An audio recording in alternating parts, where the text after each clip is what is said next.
우리 옆 사람하고 인사하겠습니다. 행복한 사람이 행복한 세상을 만듭니다. 행복한 사람이 행복한 세상을 만듭니다. 잘 나오셨습니다. 잘 나오셨습니다. 오늘은 소위를 문답 21번째 말씀 함께 살펴보기로 원합니다.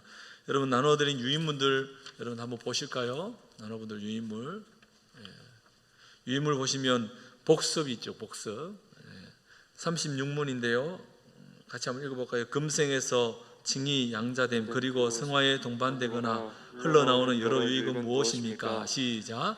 금생에서 징이 양자됨 그리고 성화에 동반되거나 흘러나오는 여러 유익은 하나님의 사랑의 확신, 양심의 화평, 성령 안에서의 기쁨, 은혜의 증가, 그리고 거기에 끝까지 견디는 것입니다. 아멘. 여러분 금생에서 징이 양자됨 그리고 성화에 동반되거나 흘러나오는 여러 유익이 뭐냐? 여러분 구원받은 백성들에게 있어서 참 여러 가지 유익이 있어요. 그렇죠? 의롭다 칭함을 받고 하나님의 자녀라 이끌음을 입는 양자됨 그리고 성화 거룩게 되어지고 하는 일생에 걸쳐서 하나님 품에 안기기 전까지 우리는 계속해서 거룩함으로 나아가야 된다. 이것이 성도에게 주시는 유익이라는 겁니다. 여러분 이것이 우리는 마치 거룩함을 향하여서 한 걸음 한 걸음 나아가는 것이 고난이고 아픔이라고 그렇게 생각하는 경우가 있는데 그렇지 않거든요. 구별되기 때문에 얼마나 특권이 주어진다는 성경은 우리에게 알려주고 있는 거죠. 뿐만 아니라 징이와 양자됨 성화에 동반되거나 흘러나오는 여러 가지 또 유익이 있는데 그것은 하나님의 사랑의 확신이라는 거예요. 여러분 하나님 사랑의 확신, 하나님 우리를 사랑하고 있다는 것을 확신하는 거예요. 로마서 8장 15절 16절 지난주에 읽었는데 너희는 다시 무서워하는 종의 영을 받지 아니하고 양자의 영을 받았으므로 우리가 아빠 아버지라 부르짖느니라. 그러니까 아빠 아버지라 부르짖는 이것 자체가 뭐예요? 구원받은 백성들에게서 특권이요 유익이라는 거예요. 여러분 하나님 아버지를 아버지라 부를 수 있다는 것이 얼마나 큰 복임을 우리가 꼭 기억할 수 있기를 원합니다. 위기에 처했을 때 누구를 찾아요? 아버지를 찾는 거예요. 문제가 다가오면 누구를 찾아야 돼요? 아버지를 찾는 거예요. 왜? 하나님이 온 세상 만물을 창조하신 창조주요 전능하신 하나님이요 구원의 하나님이시기 때문이죠. 그러기에 그 하나님 아버지 앞에 기도하고 간구하면 역사해 주시는 거예요. 그래서 어떻게 할 수 있습니까? 하나님께서 우리를 사랑하고 있기 때문에 확신하기 때문에 기도하는 거 아니겠어요? 그런가 하면 마음의 평안, 양심의 화평이라고 그러죠. 양심의 화평, 마음의 평안을 얻죠. 에베소서 2장 14절에 그는 우리의 화평이신지라 둘로 하나를 만드사 원수된 것 꼭 중간에 막힌 담을 자기의 육체로 오시고 예수님이 자기 육체로 십자가에서 찢으심으로 둘을 하나로 만드셨다는 거예요. 아멘. 그러니까 하나님과 우리가 죄로 인해서 단절되었는 그 상태를 메우신 분이 예수님이라는 거예요. 그래서 마음의 평안을 얻는 거예요. 아멘. 성령 안에서의 기쁨을 유익으로 얻게 되죠. 성령 안에서의 기쁨, 성령께서 주시는 기쁨. 그래서 성령의 풍성한 열매를 맺는데 사랑과 희락과 화평과 양성과 충성과 오래 참음과 자비와 절제, 그죠? 9가지 막 섞어서 얘기하니까 헷갈리죠, 그죠? 여러분 이 9가지 열매는 늘 믿음의 사람들, 성령의 사람들에게 맺혀지는 열매라는 거예요. 여러분 그렇기 때문에 저와 여러분 어떠한 상황 가운데 있더라도 기쁨, 희락이 있어야 됩니다. 아멘. 기쁨이 넘쳐나야 돼요. 예배 자리에 오면 기뻐야 됩니다. 알겠죠? 활짝 웃으십시오. 누가 뭐라 해도 웃으세요. 예? 웃는 사람이 복 받는 사람이. 옛날에 그 TV 프로 기억나십니까? 웃으면 어떻게 아세요? 다 보셨나 봐요. 그렇죠? 웃어요. 저도 이렇게 거울 보면서 자꾸 웃으려고 하는데 잘 안 돼요. 그렇죠? 뭐 웃을 일이 뭐 있는데 거울 보면서. 근데 가끔씩 나를 보면 내가 웃기잖아요. 자기 자신을 보면 웃길 때가 있잖아요. 없습니까? 너무 이쁘고 잘생겨서 놀랍니까? 여러분 웃을 수 있기를 원합니다. 그래서 그 얼굴에 미소의 주름이 가득하는 거, 미소의 주름이 있는 거 너무 복된 일이죠. 그런가 하면 은혜가 증가하죠. 은혜가. 여러분 구원받은 백성들에게 있어서 여러 가지 유익이 있는데 은혜가 날마다 더해갑니다. 은혜가. 어제보다 오늘이 은혜가 더 커지고, 아멘. 그것이 우리에게 주시는 유익이라는 거예요. 이 땅 가운데서 뿐만 아니라 끝까지 견뎌내는 겁니다. 견인, 성도의 견인이라고 그러죠. 성도가 다가오는 고난 앞에서 견뎌낼 수 있고 인내할 수 있는 것은 하나님 나와 함께 하시고 구원받은 백성이기 때문이라는, 그것이 우리에게 유익이라는 겁니다. 아멘. 오늘도 예배 자리에 올 수 있도록 견뎌내는 것도 유익이죠. 핍박이 다가와도 견뎌내는 것도 유익이고, 아멘. 우리의 마음을 상하게 하는 주변의 수많은 일들로부터 우리의 마음을 지켜내는 것, 견뎌내는 것도 은혜고 기쁨이고 유익이라는 거예요. 이 사실을 꼭 기억할 수 있기를 원합니다. 오늘은 37문을 살펴보기를 원하는데, 신자들은, 성도들은 죽음에서 그리스도로부터 어떤 유익을 받습니까? 여러분, 29문에서 36문까지는 구원론의 관점에서 보았다면, 이제 37문과 38문은 종말론 관점에서 우리가 얻게 되는 유익을 이야기해 주고 있어요. 답, 신자들의 영혼은, 시작, 신자들의 영혼은 그들의 죽음에서 완전히 거룩하게 되어 즉시 영광 속으로 들어갑니다. 그리고 그들의 육신은 여전히 그리스도와 연합하여 구할 때까지 그들의 무덤에서 쉽니다. 여러분, 그리스도가 얻게 된 구원으로부터 살아있는 동안, 즉 금생에서 얻게 되는 유익을 우리가 지금 살펴보고 있어요.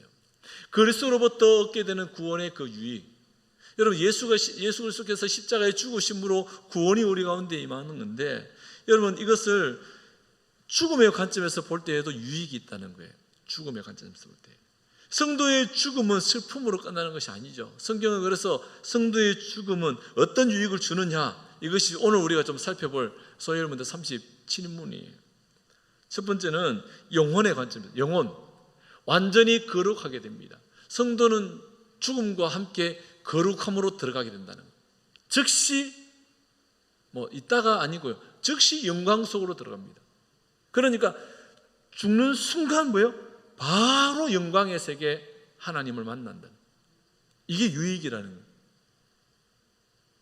믿을 수 있기를 원합니다. 여러분, 그래서 성도는요, 죽음을 두려워하지 않죠.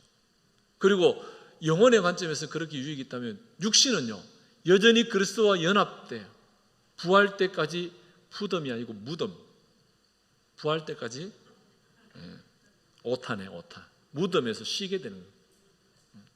그러니까 육신은 여전히 그리스도와 함께 뭐예요? 연합되어 있다는 거예요. 죽음이라는 것이 찾아왔어요. 자, 보세요. 영혼은 즉시로 영광의 세계에 들어가는데 육신은 그대로 있잖아요. 근데 이 육신은 그리스도와 연합한 상태에서 쉰다는 거예요. 여러분, 이것을 참 잘 이해할 필요가 있습니다. 이 육신이 뭔 소용이 있겠냐 이렇게 보는데 그렇지 않거든요. 예수 그리스도를 인격적으로 영접하는 순간 주님이 나와 함께 하시는 거예요. 그래서 우리의 삶은, 신앙은요, 여러분, 신앙은 영적인 것만으로만 만족을 주지 않습니다. 육적인 만족도 함께 주십니다. 그래서 예수님이 우리로 하여금 기도를 하라고 말씀하실 때 일용할 양식을 주시옵고라고 기도하라고 말씀해요. 왜? 육체적으로, 육신적으로, 실제적으로 하나님이 함께 하시고 역사하시고 채워주시고 우리에게 필요를 공급해 주신다고 말씀해 주셨기 때문입니다. 그러기에 여러분, 성도들은 이 생에서 궁극적으로 해결해야 될 그 과제가 죽음이라는 과제예요. 늘 죽음에 대해서는 뭐예요? 불안해하고 두려워한다는 거예요. 그러나 이 죽음에 대한 우리가 가지고 있던 이 시각을 다시금 넓게 열고, 영적으로서는 즉시로 영광의 세계에 들어가고, 육은 뭐예요? 주님과 함께함으로 말미암아 쉼을 얻게 된다는 것을 꼭 기억했으면 좋겠습니다. 여러분, 아무리 화려하게 인생을 살아간 사람이라 할지라도 어김없이 찾아오는 늙음이 있죠, 그죠? 병듦이 있고 죽음이라는 것이 있다는 거예요. 피할 길이 없어요. 그래서 죽음 앞에서는 지혜자나 우매자나 차이가 없어요. 그렇죠? 아무리 똑똑해도 죽거든요. 아무리 건강해도 늙고 병들고 죽음이라는 건 찾아오는. 왜 그럴까요? 죄의 결과라는 거예요. 그래서 전도서 2장 16절에 보면 이렇게 말씀합니다. 지혜자도 우매자와 함께 영원하도록 기억함을 얻지 못하나니 후일에는 모두 다 잊어버린 지 오래일 것입니다. 오라, 지혜자의 죽음이 우매자의 죽음과 뭐라고요? 같다라는 거예요. 똑똑해도 죽음 똑같다. 죽음이라는 것은 죽음 앞에서는 똑같다는 거예요. 심지어 여러분, 전도서 3장 19절에 보니까 사람과 짐승도 차이가 없다라고 말해줍니다. 같이 한번 읽어볼까요? 시작. 인생이 당하는 일을 짐승도 당하나니 그들이 당하는 일이 일반이라. 다 동일한 호흡이 있어서 짐승이 죽음같이 사람도 죽으니 사람이 짐승보다 뛰어남이 없으면 모든 것이 헛됨이로다. 아멘. 여러분, 이 말은 짐승하고 나하고 똑같은 인격체다라는 그런 의미가 아니에요. 죽음이라는 것 앞에서는 짐승이나 사람이나 똑같다는 그런 의미지, 짐승도 인격체라고 보면 안 되는 겁니다. 여러분, 그리스도인들에게 있어서 좀 우리가, 저희 집에도 지금 고양이 한 마리를 지금 같이 살고 있는데 이게 자꾸 이게 선이 넘어요. 나도 모르게. 이 인격체는 아니잖아요. 인격이라 할 때에 지정의가 다 있어야 되거든요. 그래서 여러분, 우리가 자꾸 여기에 헷갈릴 때가 있어요. 자칫 잘못하면. 그래서 요즘 뭐 그런 것도 생겼다 하더라고요. 전 충격적인데, 이제 집에서 기르는 이제 애완견, 또 반려묘 그러죠, 고양이를. 그런데 뭐 이렇게 죽게 되면 직장에서 하루를 쉬게 해준다는 거예요. 가족이 이제 죽음 맞이했을 때에 이제 그 하루 쉬게 해주는 그거. 그래서 직계 가족들이 이렇게 직장 다닐 때 쉬게 해주는 그걸 해준다는 거라서 굉장히 충격적이구나. 이제는 그런 문화가 이제 우리 사회 속에 들어오고 있다는 거예요, 사실은. 그죠? 가족으로 여기기 시작한다, 이렇게 많이 보거든요. 뭐 이제 생각마다 조금씩 다를 수 있겠지만, 여러분, 성경적 관점에서 우리가 볼 때에, 여러분, 모두가 다 창조물이지만 짐승이 죽으면 뭐예요? 그냥 그것으로 끝입니다. 사람이 죽으면 영과 육이 분리가 되고 영은 하나님의 영광의 세계에 들어갈 것이고, 또 예수 그리스도 믿지 않는 사람들은, 불신자들은요, 지옥의 형벌을 받게 될 것이라는 것이 성경적 관점이라는 사실을 우리가 잊지 말아야 합니다. 여기에서 이렇게 자꾸 벗어나게 되잖아요. 그럼 우리의 신앙이 이제 흔들리기 시작합니다. 죽음 세계 이후에가 모든 것들을 다 받아들이는 이상한, 그래서 기독교 외에도 구원이 있지 않을까라는 그런 생각까지 가버릴 수 있다는 거예요. 그게 종교다원주의입니다. 여러분, 그러기에 죽음의 관점에서 있어서는 사람이나 짐승이나 일단 호흡을 가지고 있다면 다 똑같다, 그렇게 보고 있는 것이 전도서의 말씀입니다. 소위를 문하면 이 죽음의 해법을 그리스도에게서 찾고 있어요. 앞서 그리스도로 얻게 된 구원, 그리스도로 말미암아 얻게 된 구원이 성도들에게 어떻게 적용되고 유익을 가져다 주는지를 우리가 살펴보았는데, 37문과 38문에서는 그리스도가 획득한 이 구원이 죽음과 부활을 맞이하는 성도들, 신자들에게 어떤 유익을 주는지를 다루고 있다는 거예요. 그 첫 번째는, 여러분 한번 따라합니다. 완전히 거룩하게 되어 즉시 영광 속으로 들어가는 영혼이 됩니다. 즉시 영광 속으로 들어가는 영혼이 됩니다. 그러니까 영혼은 죽지 않습니다. 영혼 불멸성을 우리가 기억해야 돼요. 영혼은 절대로 죽지 않습니다. 그러니까 분리가 되는 거죠. 몸과 영혼이 분리가 되는 거예요. 그것이 죽음입니다.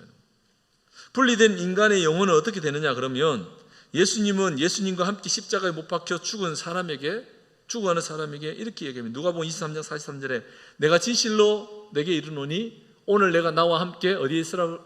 낙원에 있으리라고 말씀합니다. 그러니까 십자가에 못 박힐 때에 여러분 한편 강도에게 그 이야기를 해주시는 거예요. 그러니까 몸과 영혼이 분리될 때에 영혼은 뭐예요? 예수 그리스도를 받아들이는, 영접하는 자에게는 천국, 예수 그리스도를 받아들이지 않는 영혼에는 지옥. 천국과 지옥밖에 없다는 거예요. 여러분, 예수님은 제자들에게 이렇게 말씀합니다. 마태복음 10장 28절인데요. 몸은 죽여도 영혼은 능히 죽이지 못하는 자들을 두려워하지 말고 오직 몸과 영혼을 능히 지옥에 멸할 수 있는 이를 두려워하라. 예수님께서 친히 말씀하신 거예요. 그래서 몸은 죽어도 영혼은 죽지 않는다는 사실을 알려주시죠. 이 말은 의인도 성도도 영혼이 멸절되지 않을 뿐만 아니라 뭐예요? 악인의 영혼도 멸절되지 않는다. 그래서 성도는 신자는 반드시 천국과 지옥이 있다는 사실을 확신하는 것. 여러분 절대로 죽음 이후에 없다, 죽음 이후에는 끝이다라고 그렇게 생각해서는 안 됩니다. 성경은 끊임없이 영혼이 있다, 영혼은 영원히 죽지 않는다라고 말씀해주고 있다는 거예요. 여러분 그렇다면 영혼이 불멸 없어지지 않는다면 복일까요? 아니면 좋을까요? 좋지 않을까요? 여러분 생각에 예수 잘 믿는 거, 예수님을 잘 믿어서 영원한 천국에 있으면 영원히 죽지 않은 것에서 참 좋은데, 예수님을 인격적으로 영접하지 못했다면 굉장히 좋지 않잖아요. 그 결과를 가져온단 말이죠. 여러분 그렇기 때문에 이제 좋으냐 나쁘냐 이런 관점 속에서 우리가 제대로 신앙 가운데 서 있느냐 서 있지 않느냐라는 부분들을 가지게 됩니다. 불안 속에 있는 분들은 좋지 않을 수 있다고 생각해 버릴 수도 있겠죠. 사악한 자들은, 악인들은 어떻게 되느냐? 지옥에 던져지죠. 고통과 완전한 어둠 속에 남겨지게 됩니다. 그래서 예수님은 마태복음 13장에 가라지 비유로 말씀해 주시는데, 말씀을 같이 한번 읽어볼까요? 시작. 그런즉 어두워 불에 사르는 것 같이 세상 끝에도 그러하리라. 인자가 그 천사들을 보내리니 그들이 그 나라에서 모든 넘어지게 하는 것과 또 불법을 행하는 자들을 거두어 내어 풀무불에 던져 넣으리니 거기서 울며 이를 갈게 되리라. 그때 의인들은 자기 아버지의 나라에서 해와 같이 빛나리라. 귀 있는 자는 들으라. 예수님께서 가라지 비유를 말씀하시면서 귀 있는 자는 들으라 라고 말씀하시면서 어떻게 해요? 최후 심판의 결과가 있다라는 것을 말씀합니다. 그래서 나뉜다는 거예요. 최후 심판의 결과는 어떻게 해요? 천국과 지옥이라는 거예요. 예수님 재림의 때에 있을 심판에 대해서도 말씀해 주십니다. 마태복음 25장 31절에서 41절인데 중간에 생략하고 같이 한번 읽어봅니다. 인자가 자기 영광으로 모든 천사와 함께 올 때에 자기 영광의 보좌에 앉으리니 모든 민족을 그 앞에 모으고 각각 구분하기를 목자가 양과 염소를 구분하는 것 같이 하여 양은 그 오른편에 염소는 왼편에 두리라. 그때에 임금이 그 오른편에 있는 자들에게 이르시되 내 아버지께 복받을 자들이여 나와 창세로부터 너희를 위하여 예비된 나라를 상속받으라. 또 왼편에 있는 자들에게 이르되 저주를 받은 자들아 나를 떠나 마귀와 그 사자들을 위하여 예비된 영원한 불에 들어가라. 아멘. 여러분 그러니까 왼쪽과 오른쪽이라는 장소적인 의미로 구분하듯이 천국과 지옥을 구분해서 우리에게 보여주고 있다는 거예요. 여러분 복받을 자들을 위해서 예수님이 창세로부터 예비하신 나라는 얼마나 영광스러운지를 보여주는 거죠. 그래서 사도 바울은 이 땅에 사는 것보다 사도 바울은 죽기를 사모할 때도 있었어요. 죽기를. 빌립보서 1장 23절인데요. 내가 그 둘 사이에 끼었으니 차라리 세상을 떠나서 그리스도와 함께 있는 것이 훨씬 더 좋은 일이라. 그렇게 하고 싶으나 할 수 없는 거예요. 왜? 사명자였기 때문이라. 아멘. 여러분 이 땅 가운데 하나님께서 믿음의 사람으로 저와 여러분을 이 땅 가운데 사명자로 부르셨다면 그 소명을 부르시고 사명의 길을 걸어가야 하지 않겠습니까? 아멘. 그래서 그런 말이 있어요. 사명자는 절대로 죽지 않는데. 아멘. 걱정하지 마세요, 여러분. 여러분이 할 일이 다 있습니다. 하나님의 때에 하나님께서 그 일을 이루실 때에 그때의 마지막에 하나님께서 저와 여러분 부르실 거라. 아멘. 여러분 이 사실을 꼭 기억해야 돼요. 그래서 신자의 죽음, 성도의 죽음이 절대로 고통과 단절이 아니라 영화와 축복된 교제다라는 것을 보여줍니다. 빌립보서 3장 20절 21절에 바울은 이렇게 말합니다. 그러나 우리의 시민권은 하늘에 있는지라 거기로부터 구원하는 자 곧 주 예수를 기다리노니 그는 만물을 자기에게 복종하게 하실 수 있는 자의 역사로 우리의 낮은 몸을 자기 영광의 몸의 형체와 같이 변하게 하시리라. 그러니까 하나님께서 영광의 세계로 이끄신다는 거예요. 여러분 그러므로 사망은 성도로 하여금 결코 절망과 낙심을 가져다 주는 것이 아니라는 것을 말씀해 주고 있는 거죠. 그래서 사도 바울은 고린도전서 15장 55절에서 58절에 이렇게 말합니다. 사망아 너의 승리가 어디 있느냐? 사망아 내가 쏘는 것이 어디 있느냐? 사망이 쏘는 것은 죄요 죄의 권능은 율법이라. 우리 주 예수 그리스도로 말미암아 우리에게 승리를 주시는 하나님께 감사하노니. 그래서 사도 바울은 죽음이라는 이 사망 앞에서 뭐예요? 감사하고 있다는 거예요. 왜? 이것을 결코 나를 넘어지게 하거나 절망을 가져다 주는 것이 결코 아니라는 거예요. 성도의 영혼은 가장 높은 하늘로 영접되어서 빛과 영광 속에서 하나님의 얼굴을 배울 것이고 영원히 하나님과 살게 될 것임을 성경에서 우리에게 말씀해 주고 있다는 거예요. 그래서 자기 육신의 온전한 구속을 믿음의 사람들은 기다리게 될 거예요. 마라나타 신앙이 되는 거죠. 아멘. 주 예수여 주님이 오시면 어떻게 돼요? 온 세상에 이제 종말의 때 끝나는 거예요.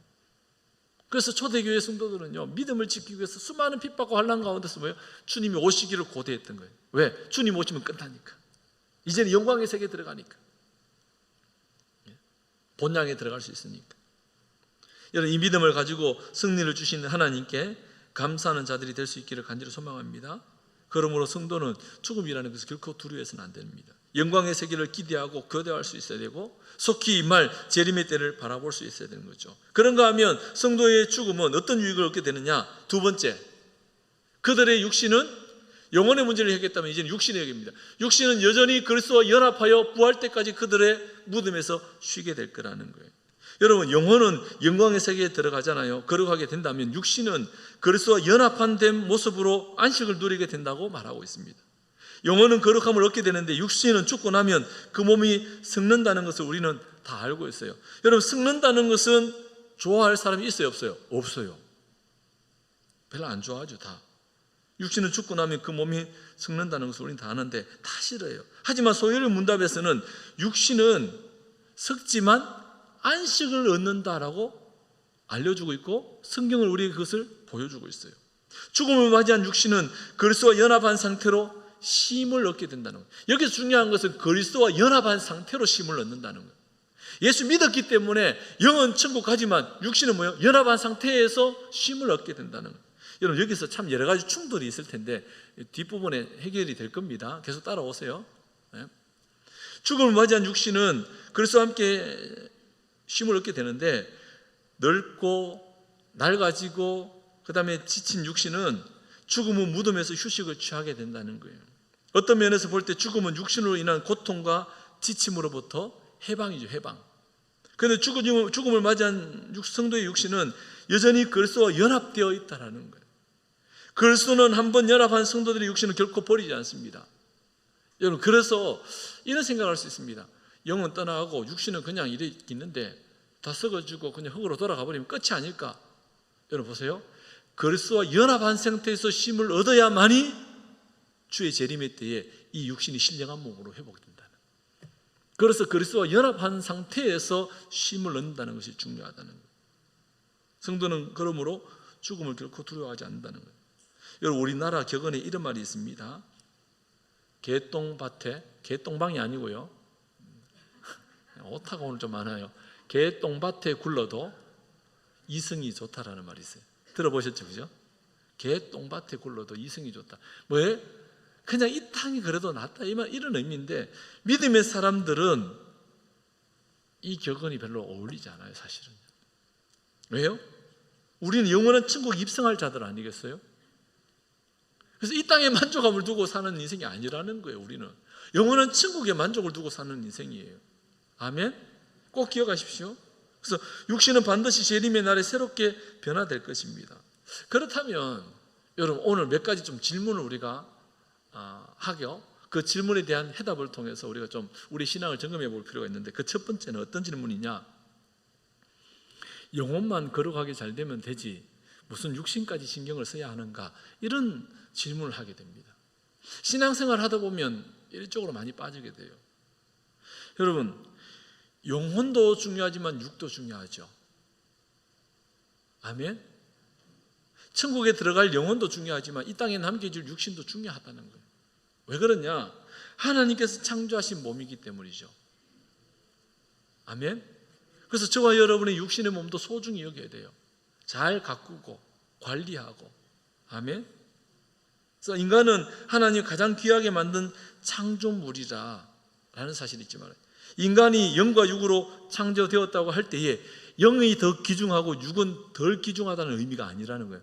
영, 육이 다 귀중한 존재라는 거예요. 그 시각이 바른 시각이라, 성경이 그것을 우리에게 알려주고 있다는 겁니다. 그런가 하면 두 번째는요, 그러면 죽은 후에도 육신을 잘 보존해야 되는가라는 질문을 해볼 필요가 있습니다. 육신도 중요하게 여기니까 너무 극단적으로 오해해서 이상한 미신으로 발전되는 경우가 있습니다. 왜냐하면 영도 중요하지만 육신도 중요하니까 그럼 이 육신을 잘 보관해야 되고 보존해야 된다 해가지고 중세 시대에 시체를 훼손하는 것은 그리스도와 연합을 깨는 것으로 생각해 버렸어요. 그래서 뭐 여러 가지 화형제도 이런 것들 가운데 처해 있으면 마치 저주받은 인생인 것처럼 그렇게 생각해 버렸다라는 거예요. 그러다 보니 아직도 그러한, 우리나라도 마찬가지죠. 유교 문화가 들어오면서 우리 시신이 훼손되면 안 된다, 이런 이제 생각들을 가지고 있습니다. 그래서 꼭 뭐예요? 땅에다가 묻어야 된다, 이런 어떤 개념들을 가지고 있는데, 여러분, 이런 부정적으로 영향을 끼치는 모습들이 우리 사회적 문화 가운데 여전히 남아 있는데 지금은 많이 바뀌고 있어요. 그렇죠? 그래서 장례 문화도 지금 바뀌고 있죠. 어떻게 바뀝니까? 이제는 많이 화장을 하잖아요. 그러니까 죽은 후에 육신을 잘 보존해야 되는데 화장해버리면 어떻게 될까? 이런 생각들을 하게 된단 말이에요. 분명한 사실은요, 그리스도와 연합된 몸은 여전히 그리스도와 연합되어 있다라는 거예요. 그래서 걱정할 필요가 없다는 거예요. 잘 보존하기 위해서 무덤을 고수할 필요가 없다라는 겁니다. 왜요? 묻어서 흙으로 돌아가나 태워서 흙으로 돌아가나 똑같이 흙으로 돌아가는 건 똑같다. 그런 의미로 받아들여야 됩니다. 여러분, 마지막 때에 우리는 우리 주님께서 재림할 때에 신령한 형태로 만져질 육신으로 회복된다는 사실을 기억해야 됩니다. 그래서 여러분 보세요. 이 생각이 굉장히 중요합니다. 저도 설교 준비하면서 여러 가지 고민을 많이 했는데, 이 육신을 잘 보존하기 위해서 지금 저기 이스라엘 가면 예루살렘 성 주변에 다 무덤입니다. 거기는. 왜냐하면 주의 재림의 때 같이 예수님을 맞아야 된다고 해가지고 거기다 다 묻어놨어요. 그래서 온 사방에 다 묻습니다. 가까이 묻으면 더 비싸고 멀리 있으면 덜 비싸고 이렇게 돼 있어요. 그런데 여러분 생각해 보세요. 땅에다 묻었어요. 10년 지나고 20년 지나고 30년 지나면 어떻게 될까요? 그대로 있을까요? 아니죠. 다 흙으로 돌아가죠. 태우면요, 태워도 흙으로 돌아가죠. 그러니까 우리는, 여러분, 모든 것은 다 흙으로 돌아간다는 그런 개념을 가지는 것이 훨씬 더 중요하다는 거예요. 신령한 몸으로 주의 재림의 때에 만질 수 있는 육체. 그래서 예수님께서 부활체로 보여주시잖아요. 그렇지만 뭐예요? 공간을 이동하지만 그럼에도 불구하고 육신을 가지고 있잖아요. 성경이 그것을 말씀해 주고 있잖아요. 믿으십니까? 예, 그게 신앙이에요. 그걸 못 믿겠는데, 여러분, 그걸 못 믿으면 예수님이 처녀의 몸에서 태어났다는 걸 어떻게 믿습니까? 똑같은 거. 그러니까 하나님이 창조주라면, 없는 것도 있게 하셨다면 가능한 일 아니겠어요? 그래서 걱정하지 말라는 거예요. 태워 없어지나 썩어 없어지나 다 없어진 상태에서 다시 회복시키는 것은 하나님이라는 거예요. 세 번째, 살아있는 사람들은 죽은 자들의 한을 달래줄 필요가 있느냐, 이런 질문을 하죠. 죽음은 괴롭고 슬픈 일이죠. 그래서 많은 나라에서 죽은 자를 위해 울거나 그 혼을 달래준다면서 어떤 특정한 의식을 행하는 풍습이 참 많아요. 제사상을 차리는 이유도 마찬가지일 겁니다. 그죠? 근데 그럴 이유가 있어요, 없어요? 없죠. 왜? 이미 영원한 나라에 입성해 있기 때문에. 영원한 하나님의 나라에서 하나님과 교제를 누리고 있어요. 밥 차려주어도 밥 못 먹는다. 꼭 그걸 기억하셔야 돼요. 그래서 여러분, 근거 없는 이야기에 마음을 빼앗겨서는 안 되죠. 사실 이것은 어떤 의미에서 보면 인간의 어떤 심리적 안정감을 주기 위한 어쩌면 그런 모습과 같은 거죠. 왜? 이거라도 해주면 내가 위안받으니까. 마치 조상이 와서 밥 먹는 것처럼 자기 위로를 위해서 하고 있는. 여러분, 우리가 이 땅 가운데 삶을 살 때도 그렇게 할 때가 있잖아요. 그죠? 남편은 아내에게, 아내는 남편에게 정말 사랑해서 섬기는 것이 아니라 자기를 위로해 주려고, 자기 스스로에게 내가 이렇게 해줬다 위로받기 위해 스스로. 하나님 다 아시죠? 그걸. 그래서 진정한 사랑과 섬김을 가지고 해야 한다는 거예요, 성경은. 그것을 우리에게 말씀해 주고 있는 거예요. 여러분, 추도 예배는 그럼 어떻게 볼 것이냐? 추도 예배는, 여러분, 이 추도 예배를 잘 우리가 이해를 해야 돼요. 추도 예배를 잘 이해하지 않으면, 여러분, 예수 믿지 않는 사람들이 제사 지내는 거나 추도 예배나 별반 다르게 다가 없는 그런 모습을 흘러가 버릴 수 있다는 거예요. 그렇지 않아요? 추도 예배하는데 음식 다 만들어요. 다 차려놔.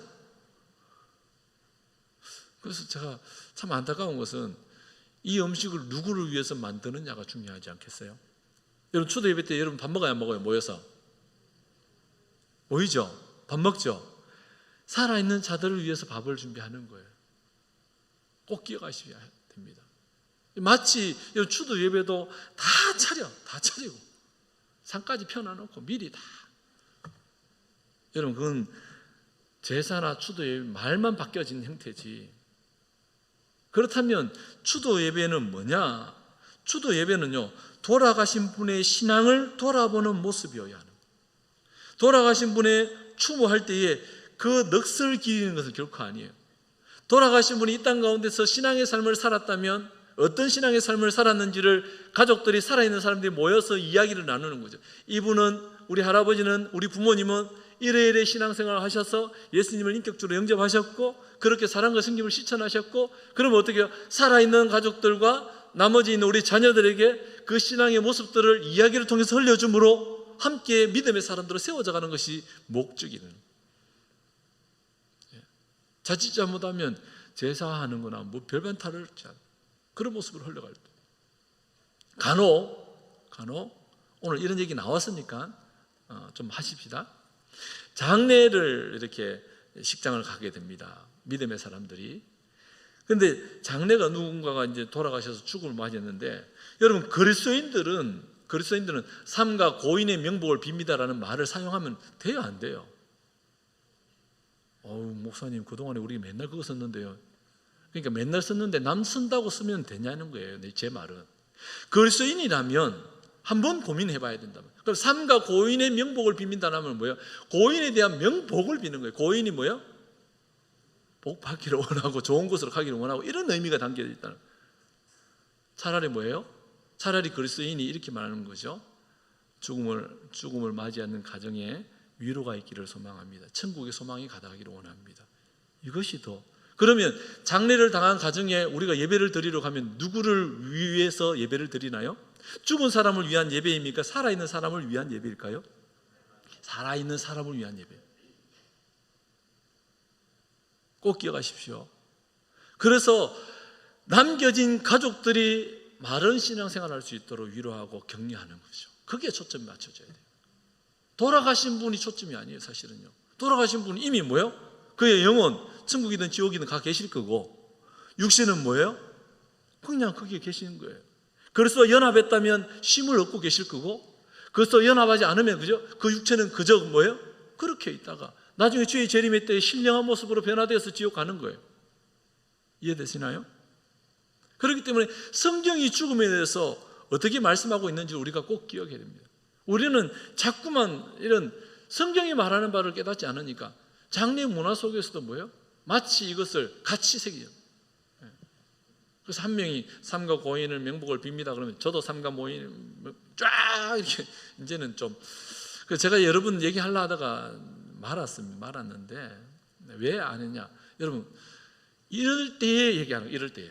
이렇게 교육할 때에. 왜 이렇게 교육할 때 안 하면요, 그때 타이밍이 잘못해가 예를 들면 이제 예를 든 겁니다. 오해하지 마십시오. 예를 들면 우리 서민현 선생이 글을 올랐어요. 최현희 권사님 글을 올랐어요. 김호성 글을 올랐어요. 박찬영 집사님 글을 올랐을 때 이미 그 전에 제가 이거 글을 남기고 싶었는데 누구 뒤에 제가 남길 수도 있잖아, 타이밍상.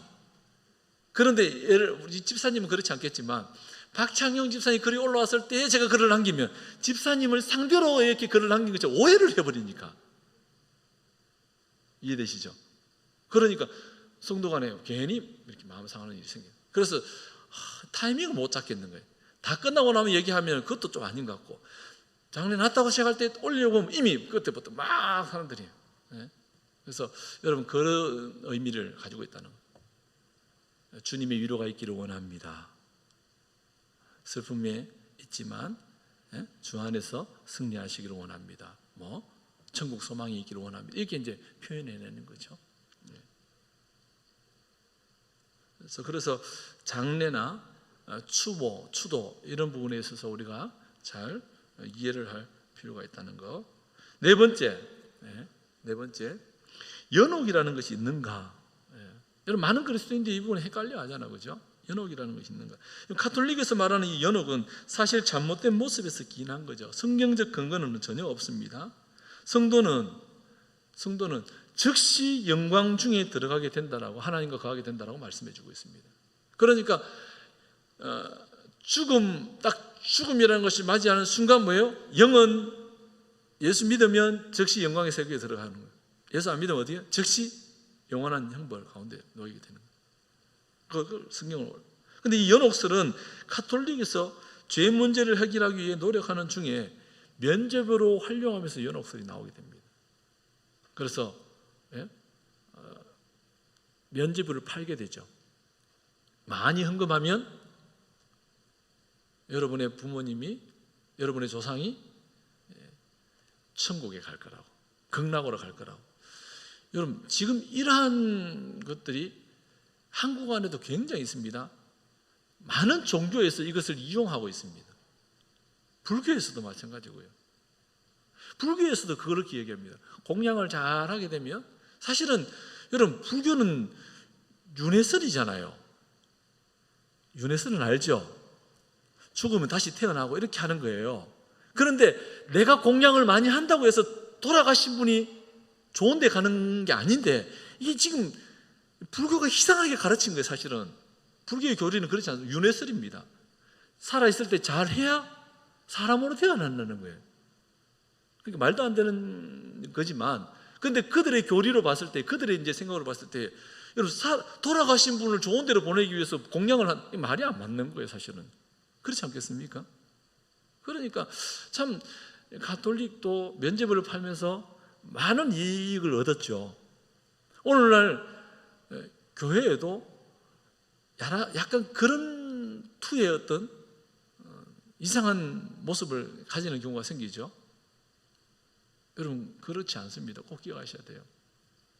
한 가지만 더 교육을 하니까, 연옥이라는 것은 나왔으니까 관련된 우리 신앙적 교육을 한번 할게요.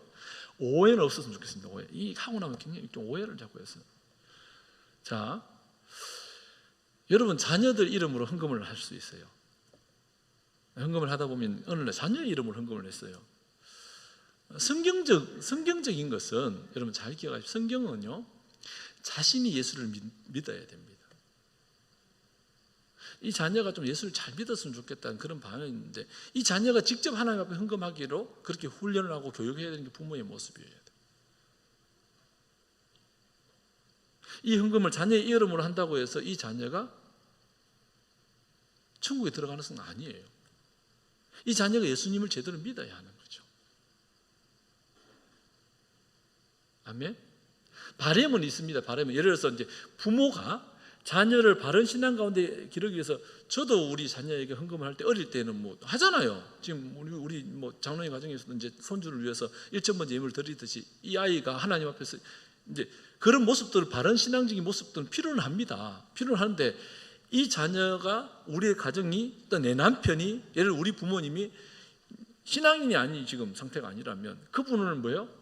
이름으로 헌금을 하면 내 이름으로 헌금하는 게 바람직한 모습이고, 내 이름으로 헌금할 때 이 영혼이 주께로 돌아오기를 기도의 제목으로 삼는 것이 훨씬 더 바람직한 헌금의 모습이라는 것을 가르쳐 드리고 싶은 거예요. 자칫 잘못하면 그때 이름을 올려놨다 라고 해서 우리는 뭐예요? 천국 따놓은 당상으로 생각해버리면 곤란하다는 거예요. 적어도 저는 목사 양심상 그렇게 가르칠 수는 없어요. 이해되시죠? 제가 무슨 말씀 드리는지. 그래서 여러분, 저와 여러분이 믿지 않는 가족들을 위한 기도와 그들을 향하여서 간구는 반드시 필요합니다. 끊임없이 그 기도에 대해서 하나님은 반드시 응답해 주실 거라는 믿음의 확신을 가지십시오. 그리고 끊임없이 자녀들을 향해서, 부모님을 향해서, 이웃을 향해서 신앙을 신앙적으로 잘 이끌 필요가 있습니다. 어릴 때에는 더더욱 뭐예요? 말씀 안에. 그래서 가정 예배를 드리고, 또 명절이 되었을 때 이 예배를 통해서 어떻게 하죠? 모여서 같이 기도도 하고 축복도 하고 이렇게 하고.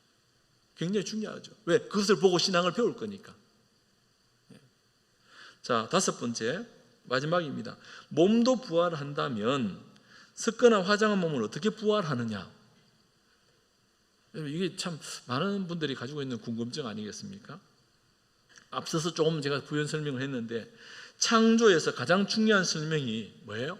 무에서 유로 창조하신 거죠.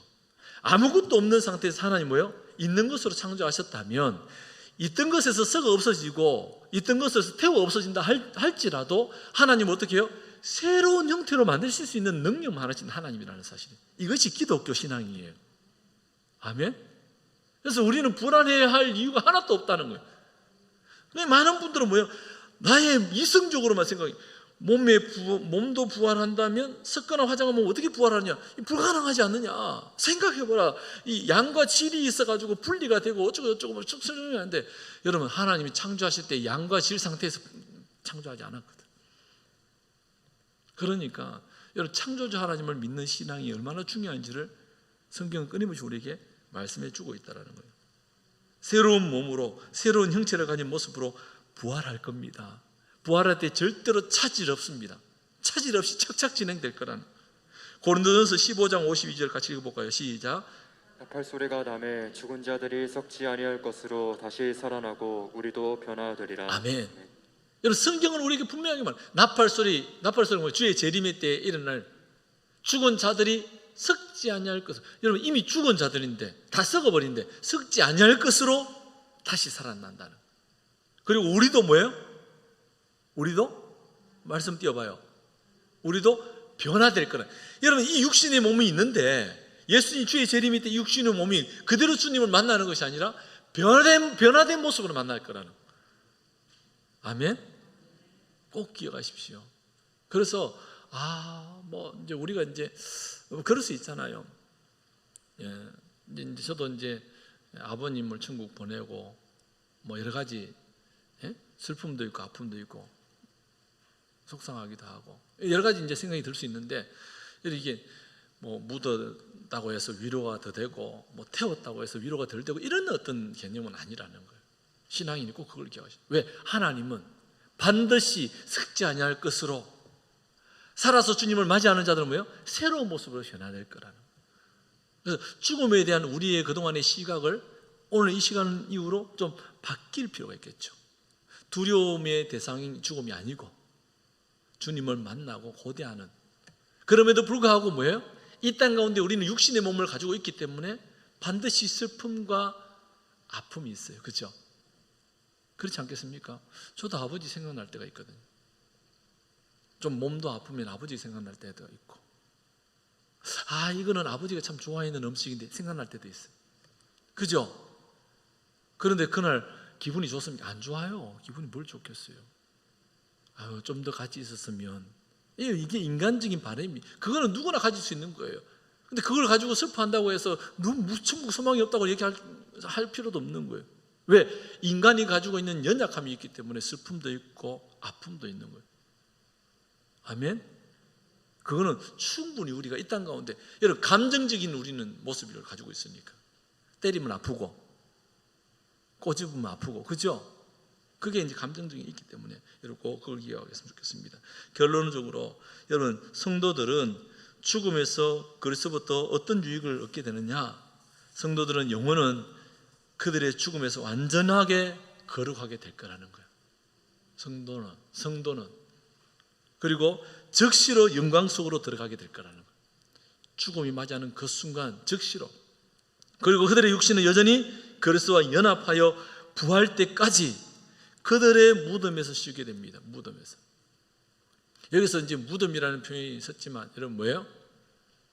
그리스도를 연합한 그 육체는 썩어져도 안식을 누리고 있다가 하나님의 때에 하나님의 모습, 하나님께서 만들어주신 새로운 변화된 모습으로 변화될 거라는 거예요. 여러분 오늘 우리가 살펴보던 관련된 말씀들을 한번 쭉 읽어보고 마치겠습니다. 여러분 나누어드는 유인물 맨 아래쪽에 있죠. 히브리서 12장 23절입니다. 시작. 하늘에 기록된 장자들의 모임과 교회와 만민의 심판자이신 하나님과 및 온전하게 된 의인의 영들과. 고린도후서 5장 1절입니다. 시작. 만일 땅에 있는 우리의 장막집이 무너지면 하나님께서 지으신 집 곧 손으로 지은 것이 아니요 하늘에 있는 영원한 집이 우리에게 있는 줄 아노라. 땅에 있는 우리의 장막집, 육신을 이야기합니다. 고린도후서 5장 6절입니다. 그러므로 우리가 항상 담대하여 몸으로 있을 때에는 주와 따로 있는 줄 아노니. 육신이 분리되어 있다는 거예요. 고린도후서 5장 8절입니다. 우리가 담대하여 원하는 바는 차라리 몸을 떠나 주와 함께 있는 그것이라. 예. 누가복음 23장 43절입니다. 예수께서 이르시되 내가 진실로 내게 이르노니 오늘 내가 나와 함께 낙원에 있으리라 하시니라. 빌립보서 1장 23절입니다. 내가 그 둘 사이에 끼었으니 차라리 세상에 떠나서 그리스도와 함께 있는 것이 훨씬 더 좋은 일이라 그렇게 하고 싶으나. 데살로니가 전서 4장 14절입니다. 4장 14절 시작. 우리가 예수께서 죽으셨다가 다시 살아나심을 믿을진대 이와 같이 예수 안에서 사는 자들도 하나님 그와 함께 데리고 오시리라. 여러분 유인물 보시면 데살로니가 전서 1장 14절 되는데 수정을 하십시오. 또 집에 가가지고 찾아보시면서 1장 14절 아무리 찾아도 이상하다 이거 아닌 것 같은데 4장입니다. 4장 오타 났어요. 오늘 오타가 조금 있는데. 욥기 19장 26절에서 27절입니다. 시작. 내 가죽이 벗김을 당한 뒤에도 내가 육체 밖에서 하나님을 보리라. 내가 그를 보리니 내 눈으로 그를 보기를 낯선 사람처럼 하지 않을 것이라. 내 마음이 초조하구나. 여러분 육신의 모습이 다 벗어진 후에 여전히 그럼에도 불구하고 뭐예요? 초조함이 있는 그런 연약함이 우리 가운데 있어요. 이사야서 57장 2절입니다. 시작. 그들은 평안에 들어간다니 바른 길로 가는 자들은 그들의 침상에서 편히 쉬리라. 영혼 육체가 분리되는 죽음 앞에 얻게 되는 우리가 성도의 유익은요, 영혼은 천국, 육신은 그래서 연합한 상태에서 안식, 쉼을 얻는, 그리고 주의 재림의 때에 새로운 모습으로 신령한 모습으로 변화될 것이라는 것. 이런 신앙을 가지고 오늘도 우리에게 주어진 사명을 따라 믿음의 삶을 살아가는 저와 여러분 될 수 있기를 간절히 소망합니다.